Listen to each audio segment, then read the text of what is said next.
सत्तेच्या याच्यात राहण्याची त्यांची जी घाई होती किंवा सत्तेच्या पक्षात जाण्याची त्यांची जी इच्छा होती ती त्यांनी पूर्ण केली। ते गेल्यामुळे तालुक्यातील फार काही पदाधिकारी त्यांच्यासोबत गेलेले आज तरी दिसत नाही।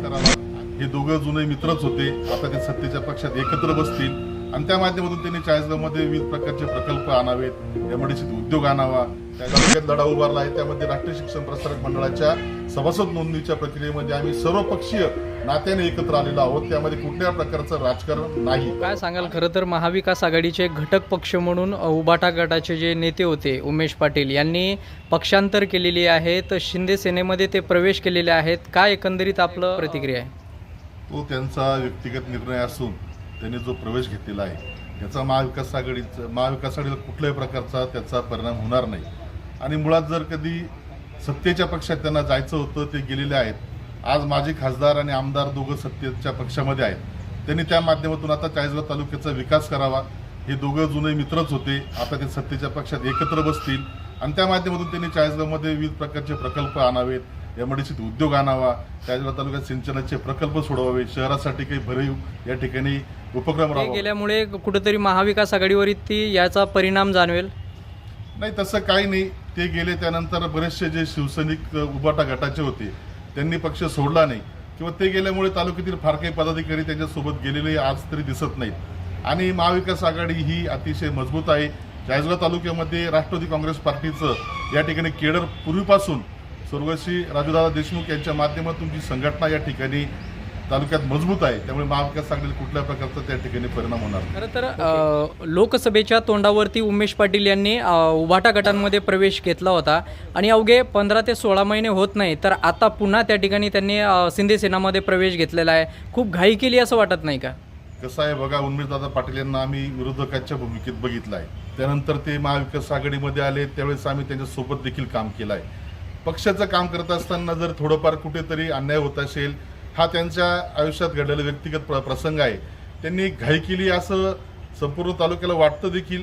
परंतु सत्तेच्या याच्यात राहण्याची त्यांची जी घाई होती किंवा सत्तेच्या पक्षात जाण्याची त्यांची जी इच्छा होती ती त्यांनी पूर्ण केली।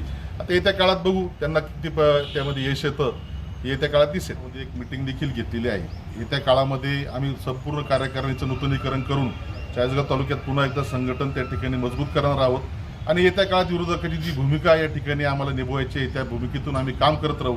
वेळ आल्यानंतर प्रसंग येतील त्या पद्धतीने आंदोलन केले जातील आणि शासनाला त्या पद्धतीने ज्या ज्या तालुक्याच्या समस्या आहेत त्या समस्या सोडवण्यासाठी आम्ही रस्त्यावर उतरू, त्या ठिकाणी विरोधकाची भूमिका आम्ही पार पाडू। ओके दादा, खरं तर अचानक गेल्यामुळे खरं तर पहिल्यांदा या ठिकाणी तुम्हाला निवडणुकाला सामोरे जावं लागत आहे, कशा पद्धतीने त्यांची उणीवा भासत आहे?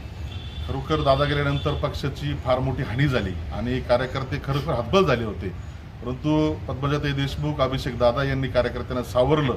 नगरपालिकेला मोठ्या खंबीरपणे ते उभे राहिले आणि त्या माध्यमातून कार्यकर्त्यांना नक्कीच येत्या काळामध्ये दादांची आठवण कायम राहील आणि कार्यकर्ता ज्या पद्धतीने दादा पक्षाशी एकनिष्ठ राहून काम करत राहिले त्याच पद्धतीने कार्यकर्ते देखील पक्षाशी एकनिष्ठ राहतील आणि येत्या काळामध्ये राष्ट्रवादी काँग्रेस पार्टी चाळीसगाव तालुक्यामध्ये येत्या निवडणुकांमध्ये मोठं यश प्राप्त करेल, यात काही त्या ठिकाणी आम्हाला शंका आहे। तर नुकतीच राष्ट्रीय विद्यालयाचं सभासद नोंदणीचा जो प्रकार आहे तो खूप मोठ्या प्रमाणात त्याच्यात एक गदारोळ बघायला मिळाला, आरोप प्रत्यारोपाच्या फेऱ्या झडल्या आणि त्यामध्ये आपण कुठंतरी आमदार मंगेश चव्हाण यांच्या बाजूने उभे असल्याचं चित्र जो आहे तो कुठंतरी एक चर्चा दबक्या आवाजामध्ये बघायला मिळाली। काय नेमकं प्रकार आहेत?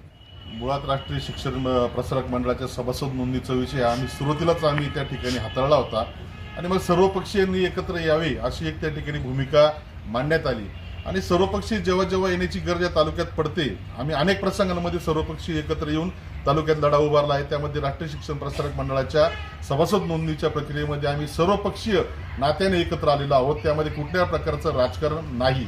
आणि राष्ट्रीय शिक्षण प्रसारक मंडळाची सभासद नोंदणी ही एक सहकारी चळवळ त्या ठिकाणी तालुक्यात पुढे आली आहे आणि मी अशा मताचा आहे की सहकार्य चळवळीमध्ये आपण लोकांच्या जनभावना लक्षात घेऊन त्या ठिकाणी सहभाग घ्यावा आणि मी तो घेतलेला आहे। निश्चित भविष्यात या तालुक्यामध्ये सहकार्याची ही जी चळवळ आहे ही जर मोठी झाली तर या तालुक्यात एखादा मोठा प्रकल्प देखील उभा राहू शकतो, इतकी ताकद सहकारामध्ये आहे आणि ती येत्या काळात निश्चित तुम्हाला पण ती लक्षात येईल।